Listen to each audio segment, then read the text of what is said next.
Greetings and welcome to Pop's Collection, where we dissect and reflect on a movie or TV show from my Pop's Collection. I'm Ron Tweedy, joining me is Pops, and today we're going to be talking about The Amazing Spider-Man. Hello, everybody. How's everybody doing? I hope well. Glad that you're with us. The Amazing Spider-Man. It took a while. I had wanted to do them a lot earlier, but Ron was kind of fighting it, kicking and scratching all the way. Well, it's not so much that. Well, that's part of it, certainly. Obviously, the movie No Way Home had something to do with us rethinking that. And then the other part of it is that these movies are not really available for streaming easily, any platform that we have. So, you know, it ended up me actually going and buying the Blu-rays in order to watch them. So, yeah, here we are. And of course, you only did that after we saw No Way Home. Yeah, because I think, you know, this one, which we're talking about, came out in 2012. So, you know, our oldest was 5 at the time. Piper wasn't even a thought. And, you know, it wasn't something that they grew up with, right? You know, and we know how much the Sam Raimi movies kind of played as a cultural milestone. These kind of get lost in the mix now. Now, you know, everybody was, you know, over Andrew Garfield pretty quick after the second one, which, you know, looking back, it's kind of unfortunate for him. I feel bad for him, but thankfully they did do him right, I think, by this new movie. So, you know, it's helpful to go back and look at it, because I'll be honest with you, we watched them when they first came out, but I don't remember them at all. And, you know, it's not to say they were bad movies. Not to say they were bad movies. It's just, I had no recollection of a lot that was in the film. Well, you know, this actually was just a little bit, a couple months over 10 years from the first Raimi Spider-Man movie coming out. Right. The first Raimi came out in April of 2002. Right. And this was July 3rd of 2012. Right. It had a budget of $230 million. Right. And it did actually $758 million. So more than double. Yeah, and I think it was the highest grossing movie of 2012. So in that time, yes. Yeah. So I mean, and Mark Webb directed it. Right. Which I think is funny. You know, his name is Webb, and he's directing a Spider-Man movie. Which exactly. Yes, and it was actually written by James Vanderbilt. The story. Okay. That they did. Yep. Yeah, it did have, to me, a lot of interesting things. A lot of the fighting stunts. Yeah. One nice thing about the DVD is that they did have that as a special feature. Sure. Okay. Where they showed all of the actual stunts. And I can tell you that Andrew Garfield did not do any of the fight scenes. I can guarantee his stunt double did. Right. And the guy surprisingly looked a lot like him. It was kind of interesting, you know? Yeah. But yeah, you know, I like them all. And like I said, I had wished we had done this earlier, but I guess I'm glad that we are doing it now. We had Andrew Garfield, Emma Stone. Yeah. Oh my gosh. The guy that played Dr. Connor, Lizard. Yeah. Rice. Yeah. Ifans or Irfans, it's something like that. Yeah. Believe it or not, he is actually he reprised his role in No Way Home, and he's also going to be in another comic book movie this year. Is he? Yes, he's plays Rasputin in The Kingsman. Oh, okay. Okay. So, all right. It's like he got another one. Only he has two hands in that one, you know, okay. 2 arms. Yeah.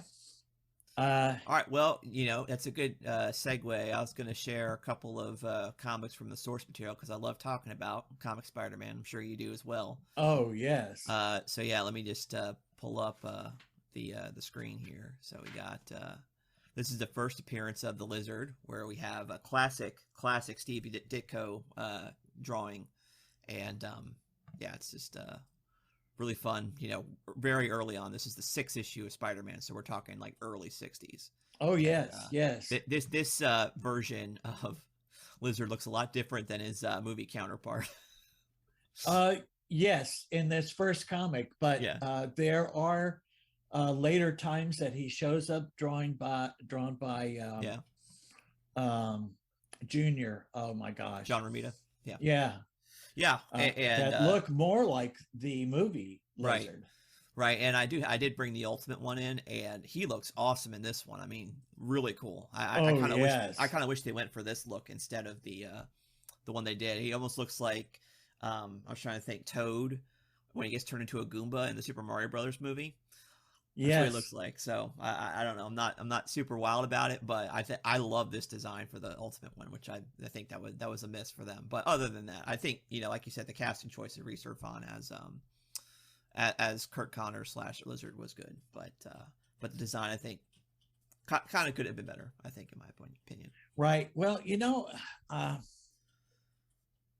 I don't know if he, as a source material, tried to do his acting off of um, the gentleman that he works for now, who is about to die. Right. I don't know if he took his, Hmm. because he kind of seems a little almost dual personality in this, especially after he gets injected, kind of Sure. the same way the first Spider-Man movie was. Yeah. Yeah. I When we suppose. had Green Goblin.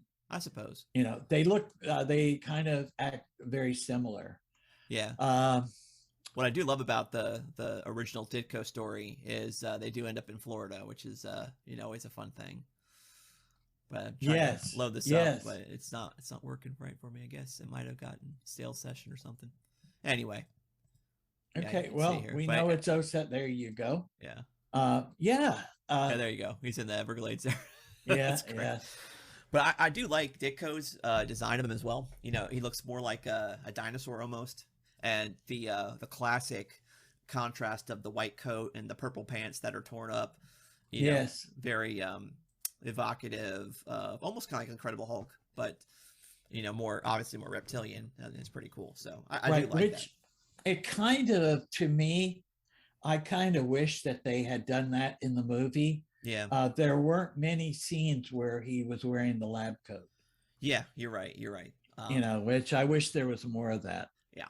And then we also have I guess the second appearance that we're seeing a different Gwen Stacy than the Spider-Man 3, which was Bryce Dallas Howard, right? So right, I've got her first appearance here back in Spider-Man.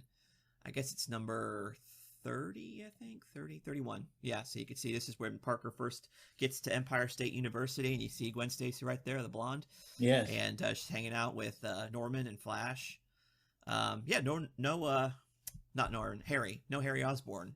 in this one, but definitely a different Flash Thompson. Which I guess out of the other Flash Thompsons we've seen, I think he's fine. He's serviceable. Oh yes, definitely. What I thought interesting, especially about this film, is that we actually almost got an origin story for Richard and Mary Parker. Yeah, that was a lot different than what I was expecting.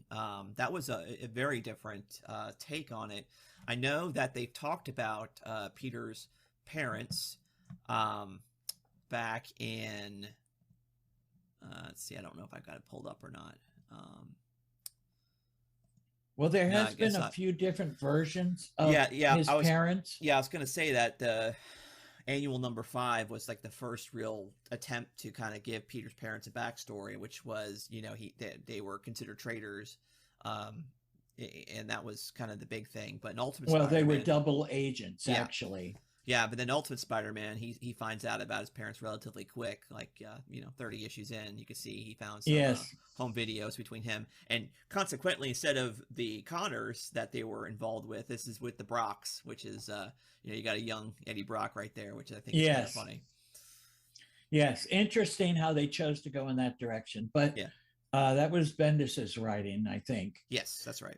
So, but in the original story, they I think it was Mary that worked for Nick Fury, Yep. and Richard was in the CIA, Right. and they had gone to pretend to be uh, rogue agents, Yeah. that which they really weren't. They were Yeah. double agents, Yeah. and it was the third Red Skull, Right. uh, Mikhail, I think his name is. I can't Yep. remember, but he hired an assassin to get rid of them, and that was the plane crash Right. in the comic. Yeah. Whereas in this story, he worked for Oscorp, Right. you know, Yep. and so we got a little bit different version. But Yeah. I was happy with the fact that they made that part of the storyline. Yeah. It's interesting. I was thinking about this quite a bit because and I've been thinking a lot about storytelling and how we do it, and the interesting thing is that the original origin story, you know, uh, um, kind of the crux or the turning point in the film where everything changes is a little bit different because there's so much interconnectedness and setup that it was almost like predestined that Peter Parker would become Spider-Man in this film. The fact that his um, father had the involvement with Oscorp and the spiders. It wasn't just one rogue spider that was genetically enhanced. It was a whole uh, bunch of them. So Right. We got a whole different story, which I thought that the CG on that and, yeah, was really cool. yeah, it was definitely artistically well, extremely well done. I would definitely grant that. I just don't know how I feel about how, um, you know, the fluky thing that kind of makes everything different for Peter Parker in the original story is just a random radioactive spider. There was no setup or anything that has to do with it. In this one, um, there's a lot of setup and a lot of things that are connected to Peter Parker. And the random thing isn't the spider itself in this story. The random thing is, of all things, a broken HVAC unit that, if it wasn't for that broken HVAC unit, he wouldn't have found, his parents' information. He wouldn't have found about Dr. Connors. He wouldn't have gotten to that place, and then he wouldn't have gotten bit by that one of those many genetically enhanced spiders. Right, Right. right. So That's so true. so it's I call it the random mouse moment. Like if like in Endgame, if it wasn't for that random mouse hitting that button in the quantum van to get Scott Lang back, none of that would ever happen. Right.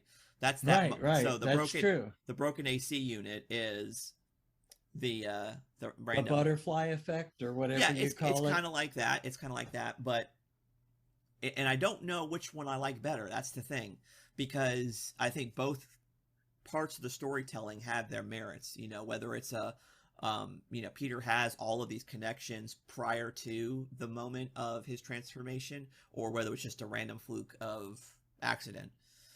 I think both of them have their merits, and I don't know which one's the better story.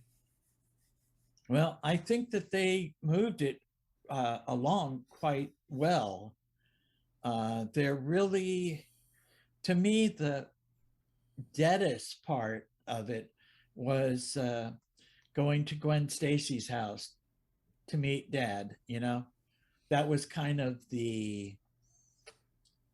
uh, the deadest part of the film, I think.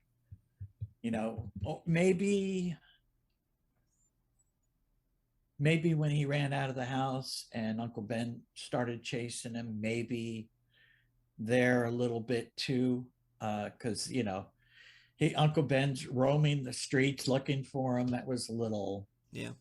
you know, but I tried to find for the most part, I think the story flowed pretty well. Yeah, I have no complaints about that. Like I said, it's more about that it Eric Weinstein calls it the portal. Like in any story, there is a moment where you step into the new world. Kind of like similar to Harry Potter when Hedwig visits him with the letter from Hogwarts, or Luke Skywalker when he comes across the droids. That one moment, whether it's something that is completely random outside of what's normally going on in his life, or whether it's something that was building up prior to when he was even born. The work that his father had at Oscorp was stuff that was way in the mix. I don't know.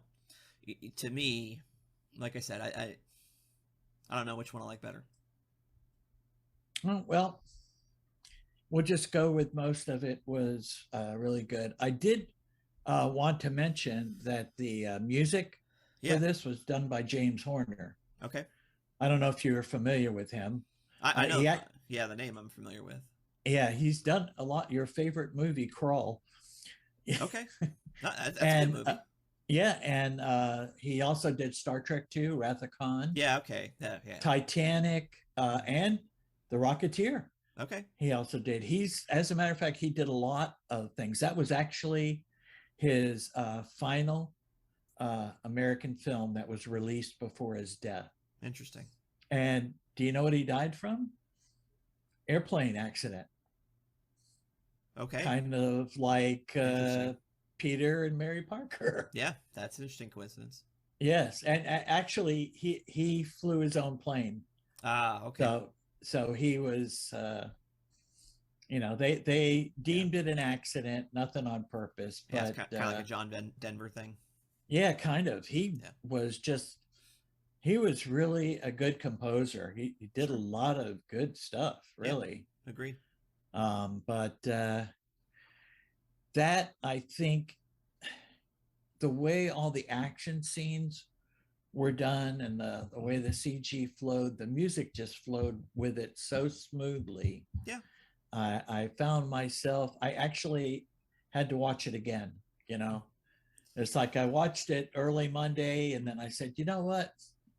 I'm gonna watch it again. I watched it again on Friday. So yeah, and it's a the choices that they made for the soundtrack as well were interesting. Oh yeah. The Coldplay song while he's kind of learning his new powers. I wouldn't have picked a song like that, but it's interesting. Yeah. Yes. It worked. Yeah, like I said, it's. You would have thought they would have had something different. Unexpected. Yeah. Something like, I would think, more actiony or rocking sounding. Yeah. But, definitely. I guess it works. So. Yeah. Oh, I think it was done real well. And the fact that he used the tension from Oscorp, which his father was, he was part of it coming to reality. Yeah.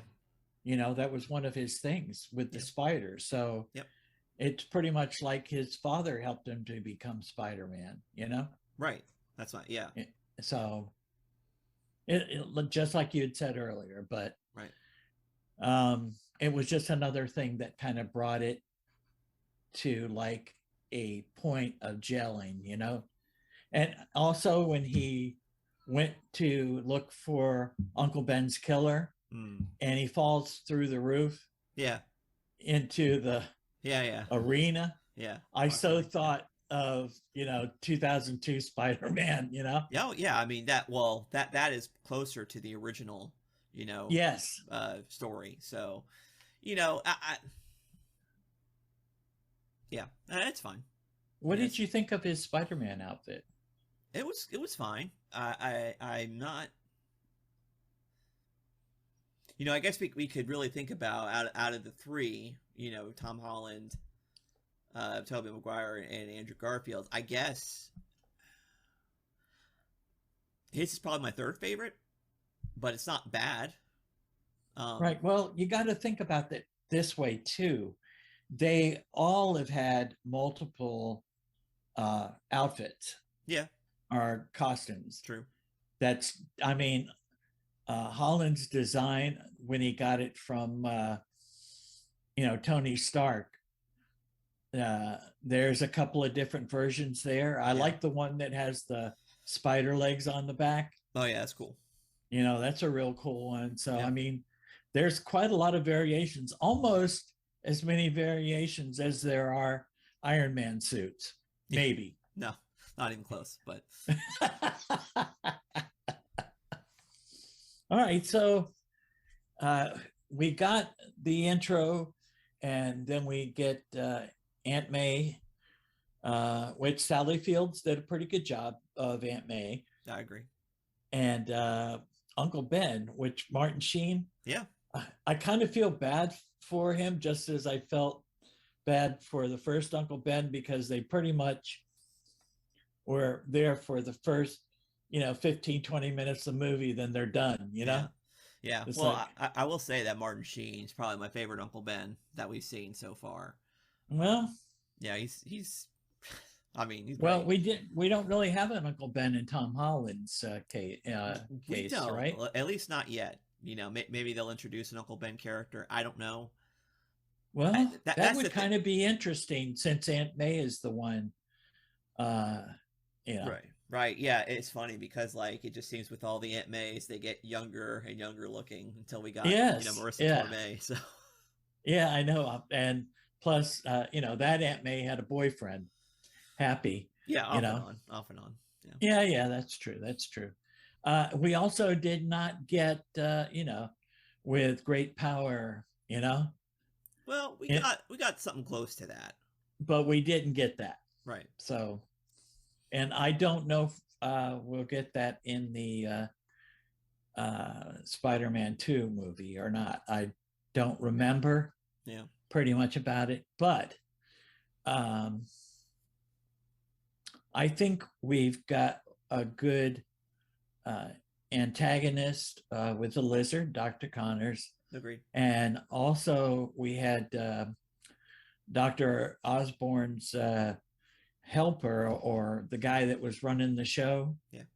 In that, was he ever in the comics? Do you know?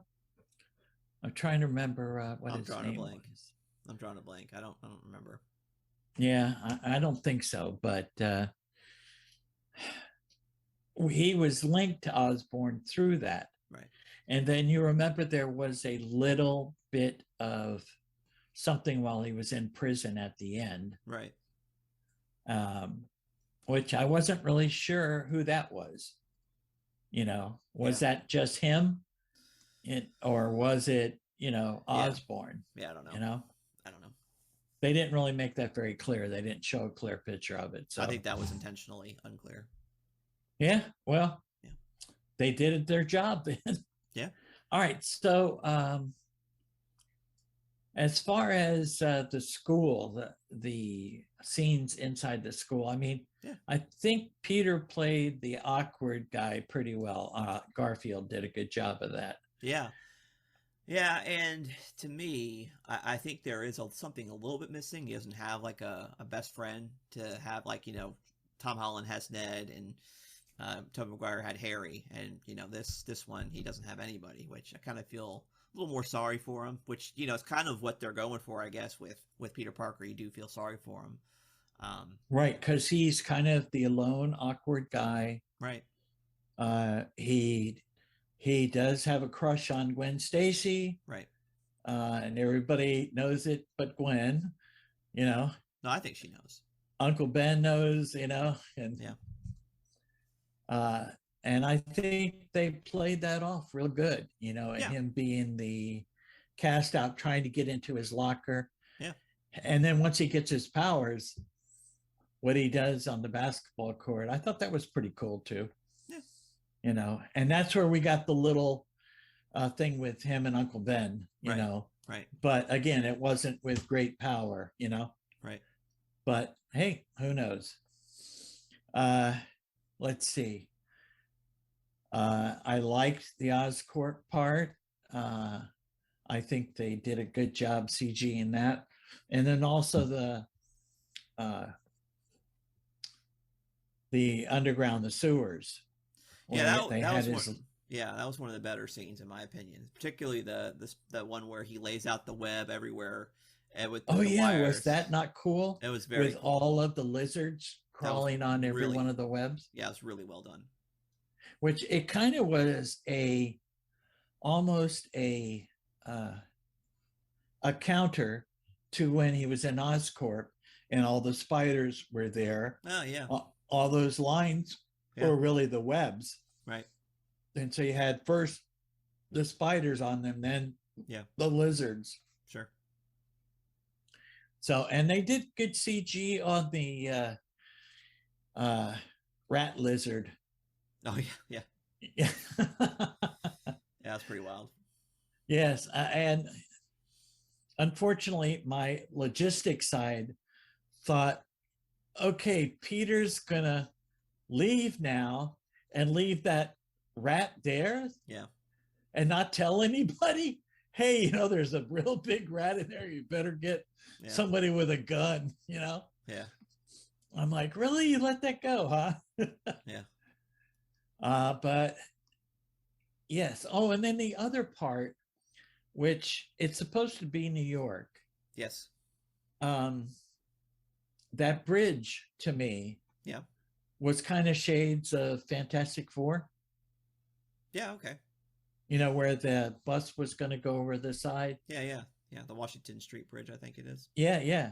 Yeah. So, but they did a good job with that, the CG on that, I think. Yeah, sure. I didn't know on this if they had any swinging or anything like that was actually done by stuntmen. Oh, okay. I think the majority of it was CG. Okay. Which, again, for 2012, yeah, I think it was a good job. Yeah, it's perfectly serviceable. I had no complaints there. Good, good. The only thing that did stick out to me is that the ubiquity of the fact that anybody was using any piece of technology, it happened to be a Sony product, whether it be a phone or a computer or a camera. It's all Sony. Very, very, very, very apparent Sony, like in your face. Oh, wow, this great Sony phone. I'm going to listen to my voicemail from Uncle Ben on my Sony phone.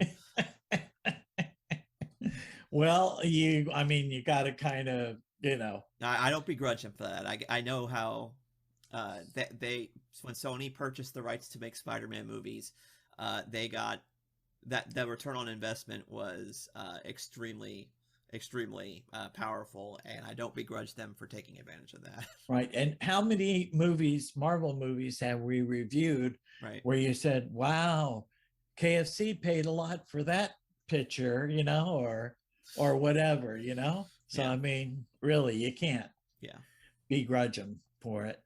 But it was definitely, has your opinion changed of the movie on this last see as opposed to when you first saw it?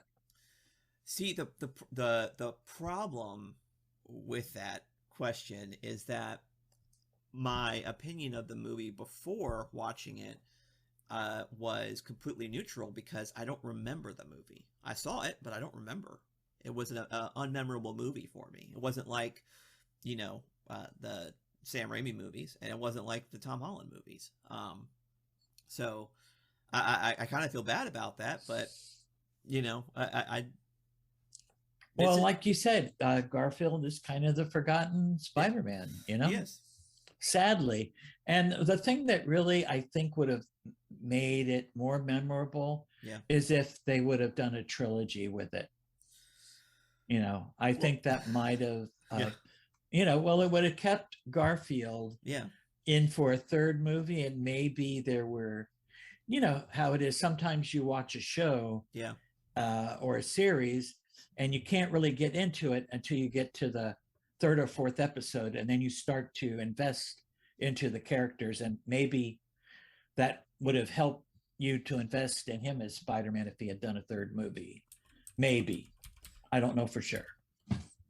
But, I'm just looking up his age, because I'm wondering if that has something to do with him. The fact is, okay, he's my age, right? So, let's see. In 2012, I was... How old was I? Let's see. I would have been 29. Is that 29? Well, let's see. 80. Because 90, I would have been 10. 2003, I was... Yeah, so 2012, I would have been... Early 20s. No. No, late 20s, right? Yeah, 29. So he was 29 when he did this first film, right? And then Right. 2014 is the second film, right?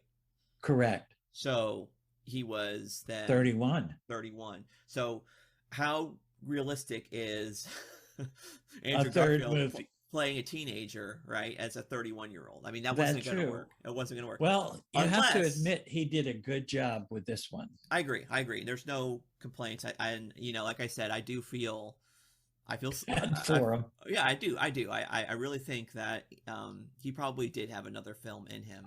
The problem is that you have to figure out like the right kind of Spider-Man movie to play for him. I think back to, I'm trying to remember. I guess it was the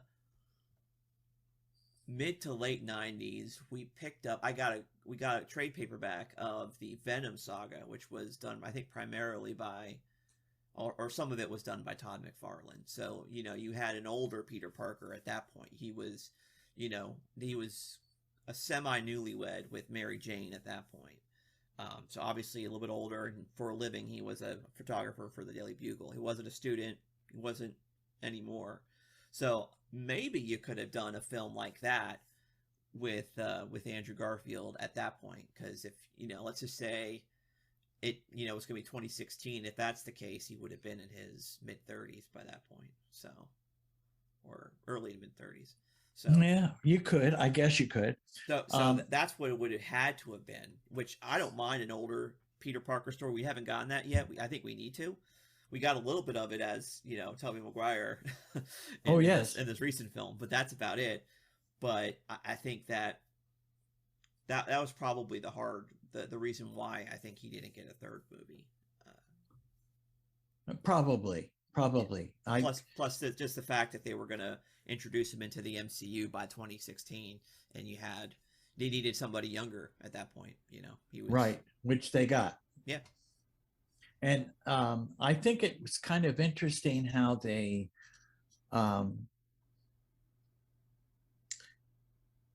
when they did the Tobey Maguire series, we went from high school to college. So yes. He was also in college at that time, or the second movie. Yeah, that's right. On the street, as you can say. Yeah. But this was just strictly high school, and if I'm not mistaken, 2 is also. So okay, you're right. I don't think he could have done a third, unfortunately, but it's okay. I think they could have, but they just had to have aged him up quite a bit, significantly, which would have been all right. To me, it would have been all right, but would it have been all right to the majority of movie-going Spider-Man fans? I don't know. I don't know the answer to that. Right, that's true. The fact is that what makes one of the things that made Spider-Man unique, particularly amongst the original run of it, was the fact that he was a teenager, and that definitely was I think a big play, and I do think it is actually one of the more important stories for talking about coming of age and becoming a man. A lot of that, I think you can get a lot of life lessons from Spider-Man, because you have someone who didn't get a chance to grow up with their father, and the only male role model that he has ends up dying tragically when he's still a teenager. So how does an orphan, a double orphan now, or triple orphan at this point, finds the way in the world and becomes a man? That's a really good story to tell. Yes, and actually, I think that Stan Lee did a great job with it. I think that he probably got this message from his editor. Hey, you know what? Our sales are mostly with younger children. I would like to be able to, boost it up to teenagers. And he could have, decided to tell stories based on that to, increase the readership. Well, I mean, they had teenager characters in the past. I mean, you have, Johnny Storm and Sue Storm, for that matter. They were, I think, teenagers at the beginning of Fantastic Four, and you had Rick Jones as a character in the Hulk comics. So I mean, they had teenager characters, but they didn't have like a one story directly Right, for a teenager superhero, which right, because was you had Bucky Barnes too, yeah, who in the you're right. comic was, Yep. you know, Yeah, he was the what do they call it, the mascot for the platoon or something like that back in yes, the yeah, day. I yeah, mean yeah, that's really old school, but yes, it is. yeah, But right, you didn't really have a one main teenage character yeah, dealing with all this kind of on his own.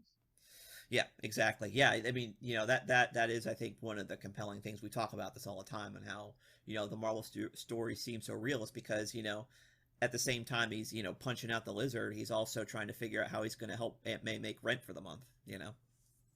Right, exactly. And I think that the fact that uh, Stanley had a great mind, some of the Sure. things that he thought up, Yeah. and he just, I think that that's all he wanted to do, you know. All right, here's what I'm thinking for this story. Steve, you go ahead and you draw it, and I'll fill in the words. Yeah, that actually was, and that Marvel method is actually a very unconventional way of doing stories. That is unique to Marvel, and it's actually now hardly done that way. Which is, I don't know. You could say, and that's the thing about Spider-Man in particular, is that I think Steve Ditko, thankfully he gets as much credit as Stanley does, but you know, a lot of times those artists were coming up with the stories just as much as the writers were. So Yeah, that's true. That is true. But again, I think Stanley knew exactly what to put in the bubbles. yeah, You know, sure. uh, Sometimes to a fault though, because I mean, reading some of, especially like the mid to late '60s run of Spider-Man, it's just every panel's got a wall of text, and it is hard to get through. that's true. That is true. But I actually found myself as a teenager enjoying those Sure. books that way. You know, Yeah. I loved reading comics back then. Yeah. And graphic novels especially too, because you got into some interesting stories, especially if because you had the educational comic company Yeah. EC. Yeah. that would do like King Arthur's Knights of the Round Table, or Right. you know some other story where that you had to read it for your class, and you were able to get the majority of the story from the graphic novel with the pictures Yeah. and get a passing grade, Yeah. which is something that I did quite frequently back then. Right. Sometimes I did not read the book at all. I skated, Right. but Right. uh, I did read the graphic novel. All right. So, what else can you say about this movie, or what else would you like to talk about? Um, it's a good Spider-Man movie. I do like the fact that they didn't go down the route of Mary Jane again as the love interest. They went to Gwen Stacy, which I thought was a good choice, and having the interaction between um, Peter and Captain Stacy, played by Dennis Leary. Yeah. That was good. That was actually a really interesting thing. It's better, you know, typically when it comes to the non supervillains, like the adversaries that aren't supervillains. We normally have J. Jonah Jameson, who doesn't make an appearance in this movie. Daily Bugle does very shortly, but not Jameson. And having Captain Stacy as a juxtaposition between Spider-Man is interesting. So I thought that was pretty well done. Yes, and at that time, Dennis Leary was more of a comedy guy, Yeah, comedian. Yeah, and so for him to do this somewhat serious role, yeah, he did a very good job of it. yeah, yeah. I think Definitely. all the casting in this movie was good. No, I don't have a complaint about anybody. No, not even Flash. The guy that played Flash Yeah, was totally fine. did a very good job. Yeah. So, and I do think that I really didn't look into Garfield's career to Yeah. see, what other things that he had done, but Yeah. uh, I think that this probably would have jump started his and Emma Stone's career. You know, although I believe she was a child actor way back when. Yeah, I think so. So, but still, it didn't hurt. Sure. All right. So, anything else you think of? Um, no, no, I think it's a good movie. It's a really Right. good movie. I think they But did a great CG of the lizard. I did sure. kind of like it. I wish Yeah. they had more with the lab coat, Right. but nothing there. Kind of would give it away if he was wearing a lab coat that said Connors on it. So, Right. And purple pants. Yeah. and purple pants, which we did not get either. No, which is okay. So we did get him a naked Dr. Connors every time he turned back into Dr. Connors. Right. Yeah. But he somehow found a blanket or something to put around him Right. every time. So, Yep. but for me, the score was great. Acting was excellent. I liked the CG. Yeah. I did like the storyline. Yeah. For the most part. Mm-hmm. I almost felt like, I don't know how you'd feel about this, but when the lizard came into the school from the toilet. Yeah. No, that was good. That was a good touch. Yeah, they all the kids running out of the high school. Right. That just so reminded me of the Godzilla movie. Yeah. But yeah, it was great, and I did like the spider web. Yeah. The way that they chose to do it. Right. So it was pretty cool. Yeah. All right, so if you've got nothing else to say, then I think we should think about giving it a rating. Mm-hmm. Yep, I think so. And I think we should also go to the also next week review Amazing Spider-Man #2. Of course, yeah. Okay, I mean, we got to finish it. Yeah, so absolutely. All right, so what do you think? I don't remember what I gave the Tobey Maguire ones. Well, we're not. I would be curious to see, because, like, I'm thinking it's an 8 for me. It's a really good film. Yeah, really good. So 8. Yes. Well, see, you got to remember too that the Maguire films were 2002 to what, 2005? Right. Or 2007, I think. I can't remember. No, it's 2000. No. It could have been. Yeah, I think it's 2007. Yeah. So, yeah, because Tracy was pregnant when they came out. Right. So, the CG's different. Yeah. And they chose, and Raimi, a big comic book geek himself, tried to really stick to the comics of it. So, yeah. I'm going to give it actually a 8.5. I'll just be a little bit higher than you. Okay. I could say 8, but I think I probably like the lizard guy more than you, maybe. Sure. I think he looked a lot like although the more I think about it, that lizard from Ultimate, that was friggin' cool. Yeah. Now that I think about it. Yeah, I know. Yeah. Okay. So I'm going to go to 7.5 now that I think about that. So. Wow.